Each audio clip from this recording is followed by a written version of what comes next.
Good morning mga ka-GG Humble Works. So meron na naman tayo ditong Rider GFI from Cainta, Rizal. Ang problema ni Sir is nahihirapan daw yung makina.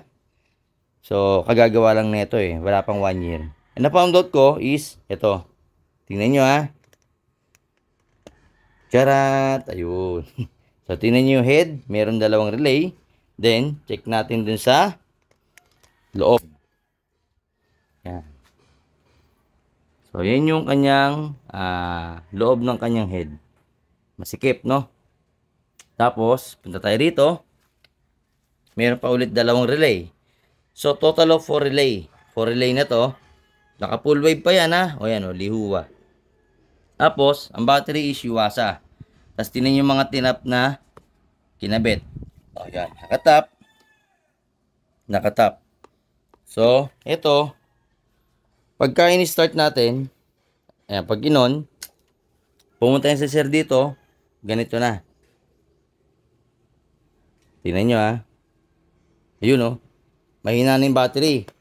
Pero bago pa to. Sir, wala pang 1 year, no? Wala pang 1 year to. Tapos, tinesting ko. Saan yung aking battery tester? Tinester ko to kanina. Mahina yung voltahe. So, gamitan natin ng tester, no? Yung aking battery tester, yan. Subukan natin. Tingnan natin. So, positive, then negative. Yan. So, nakakabit na. Yan, positive, negative. 11.1. 11.1, hindi na kaya mag-start. So, ang gagawin ko is, kickstart na lang. Pansinin nyo, pag kinik ko to, andar naman to. Ayun. Yun nga lang, pag umandar, imbis na paakyat, 10 volts.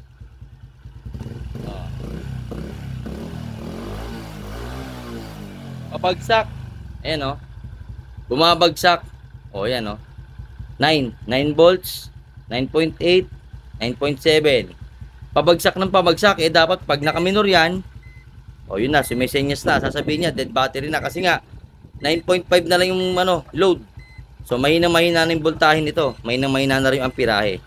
So, titingnan ko kung ano yung problema din, as, nag-usap kami ni sir, ipa-power up lens ko na to, para mawala yung sakit. So, hindi rin ganito yung style ng busina, para daw maitago. So, mamaya, papakita ko saan nilalagay yan, ilang beses na ako nagawa niya, no? Pakita ko sa inyo saan nilalagay yan. Okay, so ito, problemado si sir. Tingnan nyo Pumuputok sir, no? Yan. So, malaking problema na ito. Mamaya, tingnan natin pag naayos ko na. Papakita ko sa inyo kung ano yung problema nito. So, ito yung problema, no? Ayan, nakita na natin. Yung tinap niya na para sa full wave. Tingnan yung nangyari sa wire, Ayun, sunog at bumuka. Lumabas yung bituka, ayan, Tapos, ayan. So, tap-tap lang, no? So, pag nag-vibrate yung motorsiklo, ayan, umuuga, Hindi ko pa kinakalas siya, tinanggal ko yung electrical tape, ayan, umuuga. Diba? Pagka malakas na yung vibration at natatagtag na yung motorsiklo, ano mangyayari? Yung charging mo is hindi na mag-i-stable kasi masisira na. Ayan, Tapos, tinap lahat dito sa socket ng flasher relay. Yan. Dito lahat tinap. Ito. Yung full wave niya. Ayan. Pati yung meron pang isang wire. Ito. Yan. Lahat dito tinap. Tapos, bukod pa to. Hindi ko pati check yan, So, lahat tinap dito sa stock harness. Ayan, Kita nyo yung stock. Ito. Bugbog, Pakita lang natin. Yan. Close up. Ayaw mag-zoom in. Yan. Yun, nangingitim na yung wire, Kumpara nyo sa wire na yung wire ko, ito. Pakita ko lang, Ito dapat yung normal na kulay ng wire. Yan. Copper ang kulay, Yung kanya, tingnan nyo, ilalapit ko. Tingnan nyo yung kulay, Layo, Diba? Sunog na, overload current ang tawag dyan. Bugbog na bugbog yung harness. So, ngayon, naayusin ko pati full wave nito. ipa-power up lines ko to. Pagaganahin ko lahat ng walang basurang relay. O, yan ha. Walang basurang relay. Galing to sa Sikat, sa Maynila ha. Sikat gumawa ng wiring. So, hindi ko na may mention shop na yan. Kasi Sikat nga eh. O. Tingnan natin ngayon kung ano yung mas maganda. Yung power up lines o yung poodle relay, no? Plug and fail. Plug and fail ang tawag ko rito sa mga to. Nag-e-expired. Bili mo, warranty 2 months. Ako kahit mag 2-year warranty pa ako, lalaban ko yan. Power up lines tayo.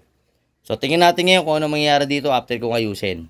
Abangan nyo mamaya yung resulta from before to after. Tandaan nyo na to kung ano itsura. Huling itsura na yan na ganito kagulo ang wiring sa labat, no?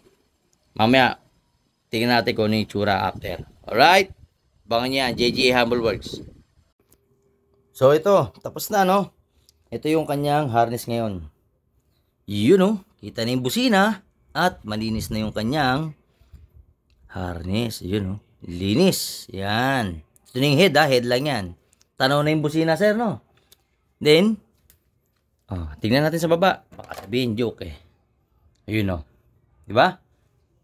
Parang stock harness lang, sir, no? Nawala yung 4 na relay. Tapos, yung full wave gumagana na. Kanina, hindi eh. Ngayon, nagcha-charge na yan. Mamaya, susubukan natin. Siyempre, papakita natin to. Yan yung power up relay. 1 relay setup. Walang pinagkaiba. No? Ang pinagkaiba, yung linis ng harness. Ayan, no? Pag tinignan mo malayuan, uy, pogi, no? Tapos, wala na yung marumi rito. Yung kanina sabog-sabog. Di ba? Yung placing ng busina, eto na. Dito na siya, ayan, no? Maganda na yung tunog kumpara kanina. Sabi, ano, papalitan daw? Busted na raw yung busina. Busted sila ngayon. Pinagawa niya to sa Maynila. Gumastos siya ng 5,000 dun. 5,000 versus power up lines. Sulit, no? With 1 year warranty pa. Doon, 2 months lang, no? Tapos kada, sinisingin. Kada gawa. Sa akin, package na. With 1 year warranty pa. Yan. Yan yung resulta from Kaintayan si Sir. Ayan, malinis yung head. Then, talagang naka full wave na to. Nga lang, nakita nyo naman yung charging kanina. Hindi man lang umangat ng 12. Pababa. Imbis na paangat, pababa. Kasi mali-mali yung wiring system. Tapos, muntik pang masunog dito.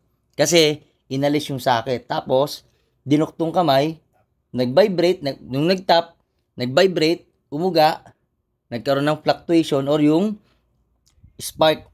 Kaya muntik na masunog yung wire. Buti nakita natin, no? Yun yung main cause kung bakit ka nalolobat. At kung bakit nasira yung baterya. Pero ngayon, buo na yan. All goods na yan. So, papakita natin yung final output. Then, yung voltmeter. Ito yan nilagay. Gusto niya dyan. Then, yung switching function ng busina nandito. Ayan. Tapos, may gear indicator. Kanina raw, hindi gumagana. No? Namamatay pag nililiko. Paano? Banat na banat. Saan dinaan ng wire? Dito, dinaan sa gilid. Ayan ang marka, ngayon, organized na. Halos wala nga nakita si Sir, no? Parang stock harness lang yung kinalabasan, no? Ganyan po mag-organize, ha? Yung sinasabi ni Mentor Becky Works, no? Yung sinasabi niya, yung wiring orientation, di ba? Yung wiring setup. Kung gaano kaganda o kung gaano kalinis, nakala mo, ang dami mong nilagay na pabigat, pero gumaang yung motorsiklo. Magaang pa rin tignan. Hindi masakit sa mata. 1 relay setup, isang busina, dual horn. Siyempre, alaning sabay ko sa power relay. Diba? Tanga na yun. So, dito yung dual horn na. Dito. Laging dito. Yan, yung space na yan, tandaan nyo to. Laging dito ang dual horn. Hindi kung saan-saan. Hindi yung nakalawit dito sa tenga. Merong isa dito. Kahit anong brand pa yan, Corsa man yan, G-Star, kasyang-kasya lahat yan, maniwala kayo sa akin. Nasa diskarte lang ng gagawa yan. Kasi kung ako gagawa, lahat kasya. Kaya snail horn pa yan. Okay? So yan, antayin nyo, abangan nyo. Papakita ko yung final output. Bubuin ko na muna. So, ito, tapos na, no? Sige sir, start, on mo. Sige natin yung voltahe. Yan, 13.1.2. Sige, start. Tingnan natin drop point. Yun, no? 11.8, no? Konting-konti. Then, Buksan mo yung headlight. Then signal light. Yun. Tapos MDL. High. Iya. Ayan, naka-high ha. Teka lang, tingnan natin. Yun, no. Sige nga sir, stock busina. Stock busina muna. Yan. Then dual. Loud horn. Walang kurap? Wala, no? Wala. Tapos malinis na yung harness. Andun na sa likod ng basura, no? Yung masalamawot. O yan, malinis na sir ha. Natapos tayo around alauna. Finished product, no? So, yan. Tingnan natin kung ibebenta mo pa yung motor, ha? So, sabi mo kasi mahina yung hatak. Yung pala, lost power. Nadi-discharge. Kasi yung voltmeter mo, hindi mo na nakikita kanina. So, ngayon, okay na siya. Ayan. Ito na po yung full result ng kanyang power appliance. Ayan. Kita nyo, ha? Walang kurap-kurap, ha? O, gumagana lahat. Ayan. At the same time, buo na ulit yung gear indicator. Sige nga, sir. Cambio mo. Primera. Then segunda, tercera, cuarta. Iyon, no? Gumagana pa rin yung top and neutral. Sige, balik mo. Third, second, first, neutral. Neutral and zero. So, okay siya, no? Working lahat. So, ayan na, sir, ha? From Cainta, finished product. Cainta ba, sir? Tama? Cainta Rizal. Ayan. Finish na yung kanyang motorsiklo. So, nadali doon sa Maynila ng mga budol.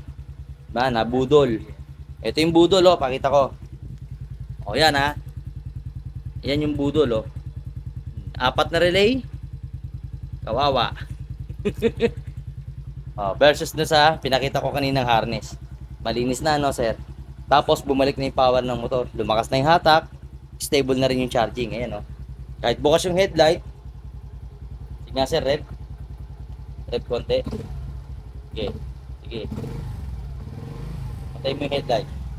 Yan, headlight, then rev. Sige. Yun, o. Okay, okay na yan. Tataas pa yun ng tataas. Kasi, tawag ito, nakabukas yung headlight nyo, magbabalik ulit yan. Mga ilang, ano lang, segundo lang. Kasi naka full wave na to. Kanina hindi nagcha-charge. Ngayon, nagcha-charge na. So, sige, tingnan ko nga, sir. Tingnan natin kung magcha-charge. Yun, o.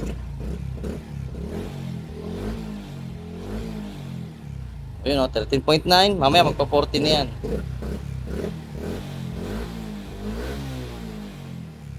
$13.9.